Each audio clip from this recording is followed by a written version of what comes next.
Hi there. Welcome to the Biz Communication Show. I'm your host, Bill Lampton, the Biz Communication Guy.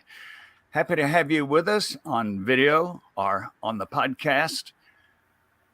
Once again, bringing you great tips and strategies in communication that are sure to boost your business. Today, we have a terrific guest, as I always guarantee we will on the Biz Communication Show. I'm very happy to introduce Dr. Mark Zupo from the Atlanta metropolitan area. He's a best-selling author, accomplished speaker, and successful entrepreneur. Dr. Mark Zupo is the founder of the Multiple Streams Mastery Program and the author of more than 23 books on business startup success, personal development, and real estate business coaching. His story spans more than 35 years of experience as a highly successful real estate entrepreneur, commercial pilot, and aerospace engineer. That's quite a combination. Whether working with startups or multi-million-dollar companies, his core values remain the same. And you and I will love these. Be kind, be genuine, be generous, build relationships, and always put people over profit. So it's a pleasure to welcome Dr. Mark Zupo. Hello, Mark. Hi, Bill. Thank you very much for having me. I'm looking forward to talking today. Well, it's something I've been looking forward to ever since we scheduled this conversation. Mark, we're in a time when many people are undergoing very scary setbacks. Whether it started with the pandemic or whether it started with all the new changes that are coming in technology, there are people who are under extreme stress and they've possibly lost their position. Maybe their industry is disappearing. They've had personal problems along with that, financial setbacks. Now, my question to you is, and I know your background, I would like for you to describe for us what happened with you in the year 2006, how desperate and desolate things became for you, and then what communication principles did you apply to build your life back up to the success it is now? And before I have you answer the question, I'll quote Daniel Webster, who said, if I were to lose all of my possessions except one, I would save the power of communication, for by it I would soon regain all of the rest, which you have done successfully. Talk to us about that year, what your challenges were, and the path to overcoming them to become the business success you are today, Mark. Thank you for asking, Bill. You know, the one thing that I learned many years ago that I could always rely on were two things: myself and change. Once you accept change, because change is the only constant you can count on, once you accept change, then it makes the road much easier to travel. Just prior to 2006, 2007, I lost a son in a car accident. My 16-year-old son, he was a wonderful kid, destined for the U.S. Navy. He wanted to be a pilot, was studying hard for that, and unfortunately we lost him in a car accident. And shortly after that, my wife of 30 years contracted cancer, and unfortunately she did not survive that. And I spent a year of searching every opportunity, every means, every physician, every possibility to save her. And unfortunately, when she was diagnosed at that point, we knew that she would not survive because there was no treatment and no cure for what she had, the type of cancer she had, very rare form of cancer. And after that, though I had been very successful, I was planning on retiring at 50 years old. Unfortunately, the real estate market took a huge turn south. And the one thing that I had going in my favor was in my entire life, two things were in the background: aviation and real estate. And I started real estate when I was 19 years old and learned everything I could learn about it. But in 2007, when the real estate market crashed, when the mortgage bubble burst, and myself, along with many people in this country, lost a great deal, if not everything. And I lost everything. It was my only source of income.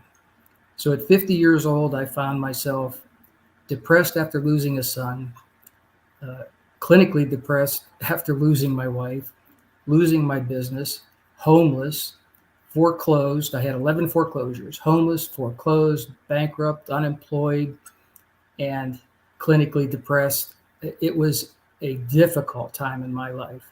Is there any picture that could be any darker than that? I mean, you've painted.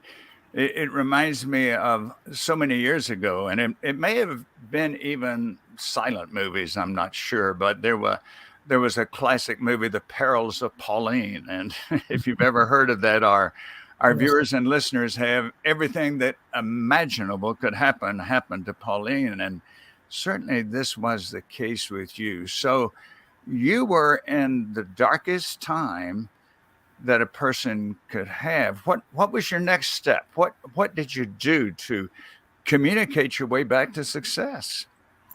Well, coincidentally, your quote at the beginning, excuse me, of our conversation tells it all.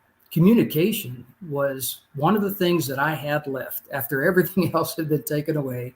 I was able to communicate. And I knew as long as I could do that, I could certainly talk my way back to some form of success just by being communicative and trying to build relationships again. Unfortunately, I lost many relationships after 2007. But uh, as an aviation uh, enthusiast, and aviation again has been my passion as well as real estate. Real estate gave me the opportunity to study aviation. And the one very important and almost singularly critical skill to have in aviation is communication. And it was through that that I was able to learn not only the language of aviation, but the language of business, and use that as best I could to communicate and build relationships with people that might help me get out of the hole that I was in and start to achieve again. What was your experience in aviation, Mark? Well, interestingly, when I was young, also, when I was 20 years old, I did not have a degree, but I wanted to be a pilot in the worst kind of way. Actually, I wanted to be an astronaut. And as a funny sideline, I applied to NASA to be an astronaut, and I was for 3 days. From the day they got my request to be an astronaut till 3 days later when they sent me the "No, you're not going to be an astronaut" letter. Um, but but being in aviation, uh, there are many things to learn, and the first is discipline. Uh, I learned discipline. I learned situational awareness, which is critical in business nowadays. You have to know where you are in the scheme of things in order to know where you want to be and then to work to achieve that goal. But aviation, the training has always been crucial to my business, whether I knew it or not. And the leadership training, the commanding training, the communication skills, the human factors awareness, situational awareness, and those things were critical to me building a business back again from nothing. One thing that you wouldn't know, but I have a twin brother who has been a commercial pilot. He was with Continental Express and People, and he's still flying now, instructing and doing some flying. And one of the things that he and I talked about one time, and I'm sure has been very valuable for you, and it's valuable for everybody who wants to communicate effectively and to have a strong business. Every pilot, of course, has a checklist. There's no Yes. way you would crank it up without a checklist. And one of the very first seminars I ever taught, Mark, years and years ago, I became very involved in studying time management. And so the first Mhm. seminars I ever did were on time management. And of course, a big part of that is your checklist, and I'm sure that's, I would imagine, as a highly successful real estate trainer, coach, and teacher and guide, I would imagine checklists are a part of what you do every day. No question. In fact, I teach, when I teach real estate agents, as well as when I teach multi-engine flight instruction, the checklist is paramount. And and if you think about it, it can certainly be adapted from aviation to business. Without a checklist, then you don't have a plan, you have a dream. And the checklist is paramount to making those things happen. I mean, it requires discipline, attitude, camaraderie, leadership, awareness, and the ability to listen. But but you have to have a game plan. And the easiest game plan in the world is the checklist. Start here, go there next. And it works really well in business. Yes, Mark, we have other topics that we're going to cover. It's fascinating to hear your bounce back from as low as an individual could get, in my opinion. And we'll hear more about that right after this message. Do you wish you felt confident about giving speeches? Do you want to deal with difficult people constructively? And what about becoming more persuasive in sales? Then keep listening now to Dr. Bill Lampton. He spent 20 years in management, so he knows the communication skills you need for success.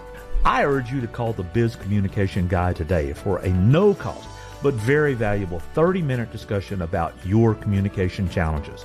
Call now, 678-316-4300. Again, that's 678-316-4300.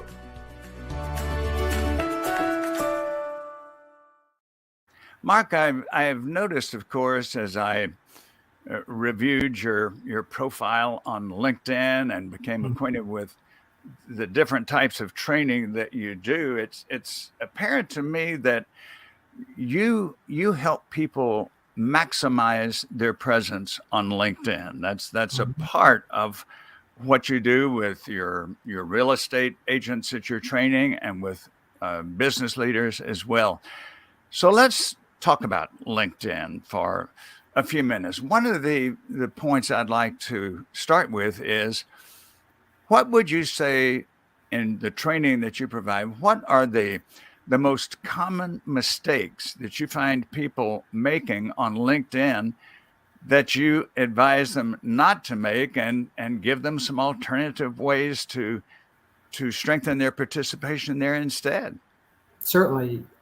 I love LinkedIn. It's a great professional platform, and that's a key point to make, that it is a professional platform. There are dynamic personalities and bountiful talents and highly intelligent people on LinkedIn. So the one key factor is, when you present yourself on LinkedIn, is to present yourself showing your skills, your ability, and your education. And to do that, your profile needs to be as advanced as it can be. And I think that's the primary place to start, is to present yourself in a way that describes your value, describes your offer, and describes you in a trustworthy and dependable manner.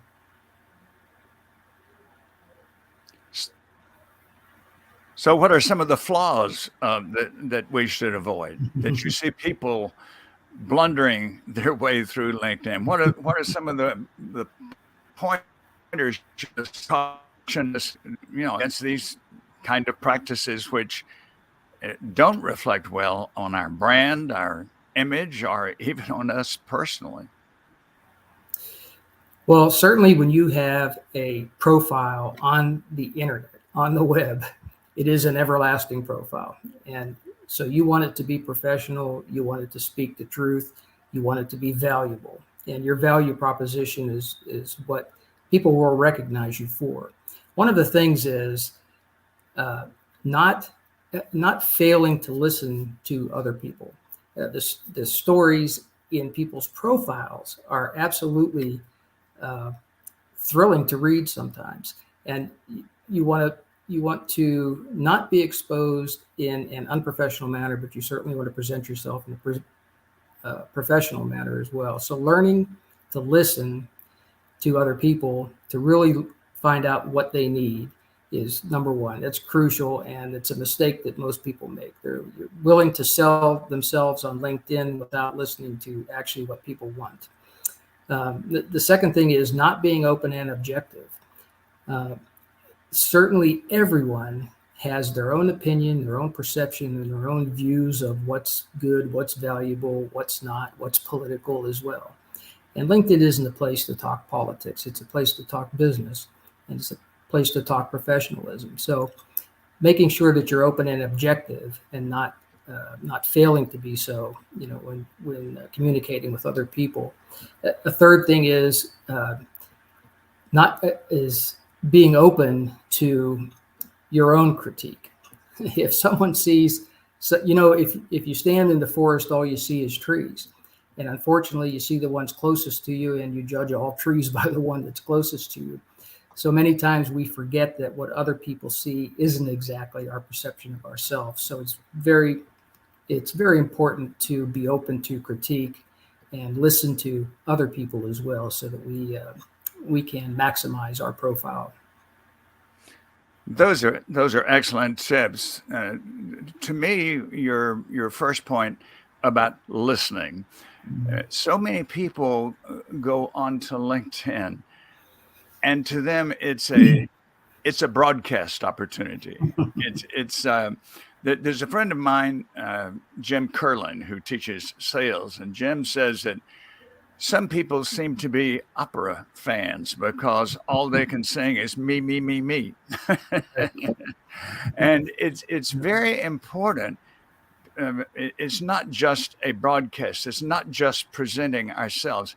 It's interaction, as you're saying. And to interact, you first have to listen to the other person. And how I would underscore your point about staying away from your own agendas, whether it's politically, ethically, socially, whatever. This is a business spot, and you definitely are going to weaken your brand, in my judgment and in my observation, if you get away from that. And one of the things that many of us have learned is that if you get into topics which are going to be extremely controversial and not related to business, you're not going to change anybody's opinion, and chances are you're going to lose credibility, and you will drive people away. I agree. I tell people, and I try to practice this myself. I turn off the radio station WII-FM. Yes. What's in it for me? Yes. Because it's not for me. It's for you. And I believe that one of the most valuable things that I've ever done is when I continue to take courses for real estate, which are ethics courses. And as a commercial pilot, as a flight instructor, as a real estate broker, ethics is everything. It's number one. I believe that there's no other course that instills, develops, motivates, and inspires and educates oneself for others, because I believe in people first, and that's the focus that you should have on LinkedIn. Absolutely. And one of the best tips I got when I first got into LinkedIn, and I'll get back to what I said a minute ago about you're not there to broadcast yourself and your services. Certainly they're on your profile, and you can make comments and allusions to them at times. But the most valuable way of building your followers, your connections, your admirers, your advocates, and people who may even become your clients, the best way is to interact with what other people are saying, right? Absolutely. I believe in delivering value, and the secondary condition is not only to deliver value, but to be sincere about what you're giving. And when you're sincere, it doesn't cost anything to build a relationship and to be friendly. and giving away some of what you know is crucial, in my opinion, to helping build relationships. I want to get back to your comment about station WIFM. For many years, when I've been directing seminars or giving speeches, I ask the participants, "What's your favorite radio station?" And they give out 4 call letters of different types. And I will look at the group and I'll say, "No, that's not your favorite station." They say, "Oh, yes, it is." I said, "No, your favorite station might be WIFM. What's in it for me?" And then we make the point that that's the most destructive way to present yourself. And I love what I said about you in the introduction. Be generous, be genuine, be authentic, and be other centered as well. Mark, you do a great deal of speaking. You do a great deal of training, directing seminars. This is something you've developed very noteworthy skills in. So, as a speech coach, I would like to know, what are some of the key points that you cover when you are speaking to a group. What are some of the strategies and techniques and maybe preparation and delivery methods that you use yourself?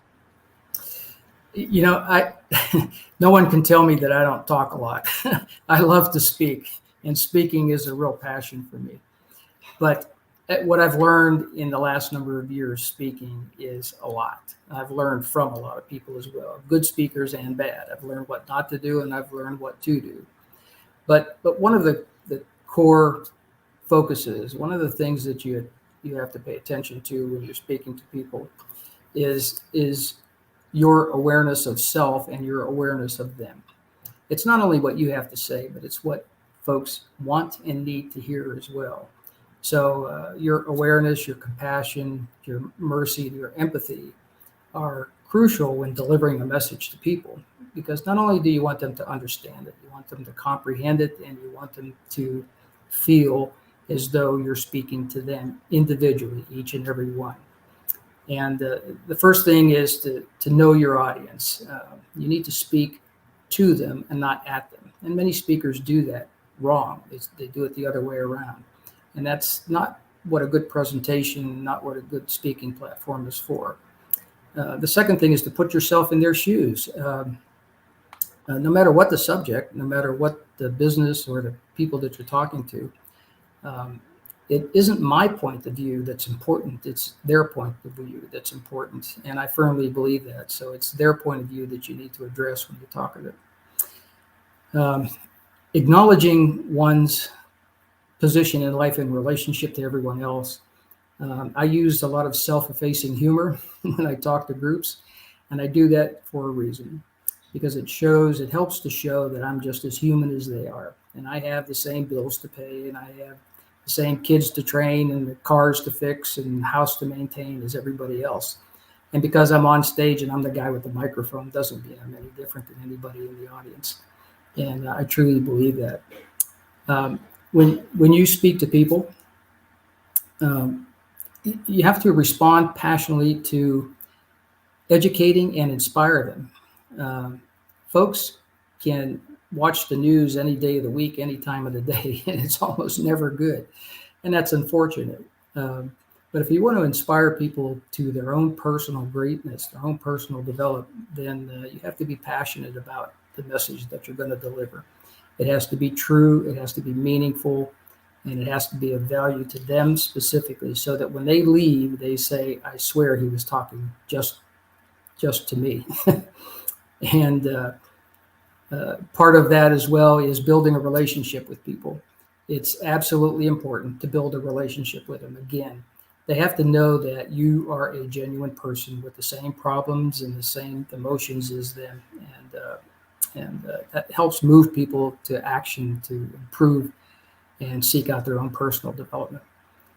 There are many more nuances to speaking to people, but I believe those are the key concentrations, and those are the ones I focus on when I speak to people.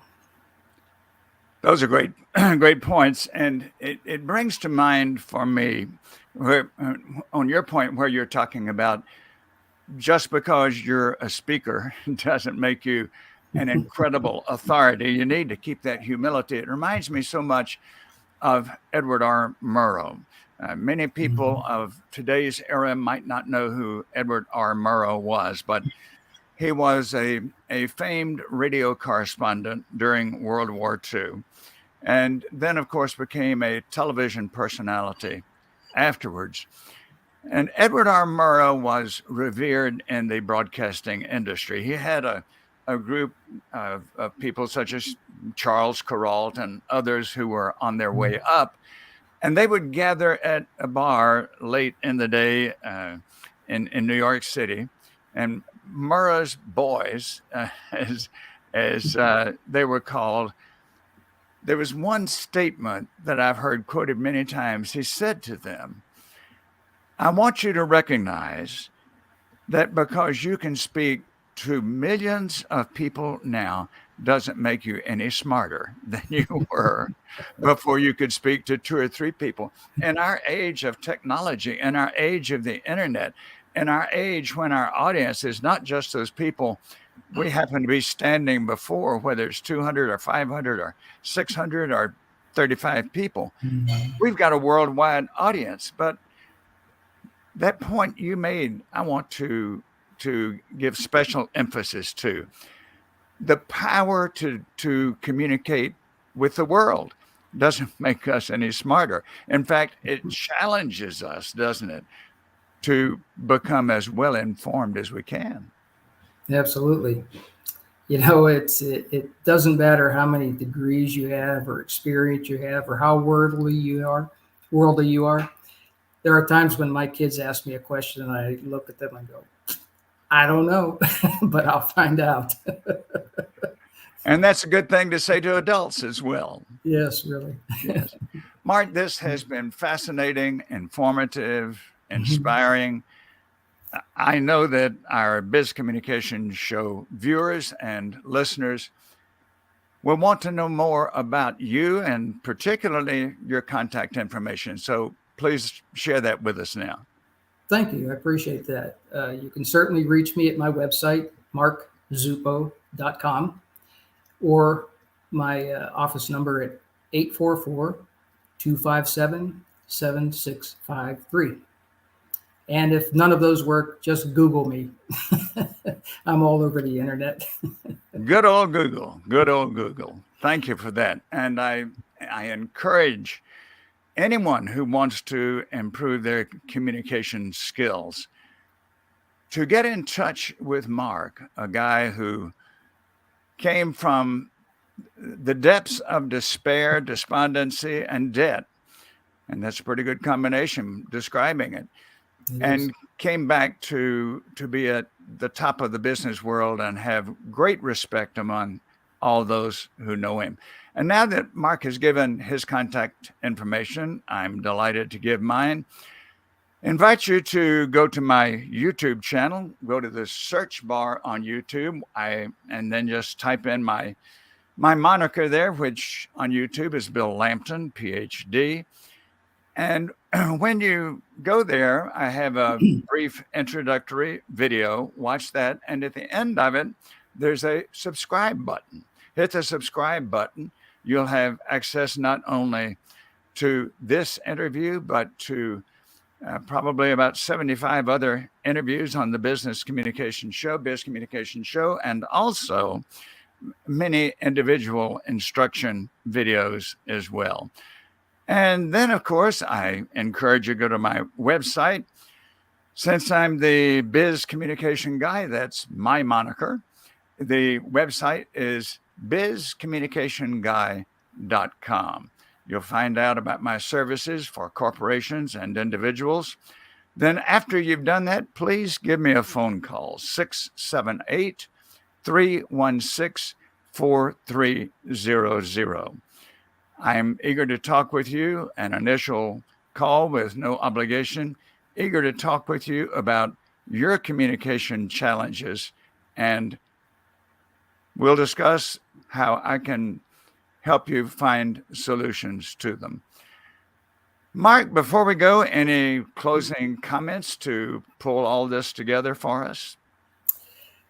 No, I actually have a moniker as well.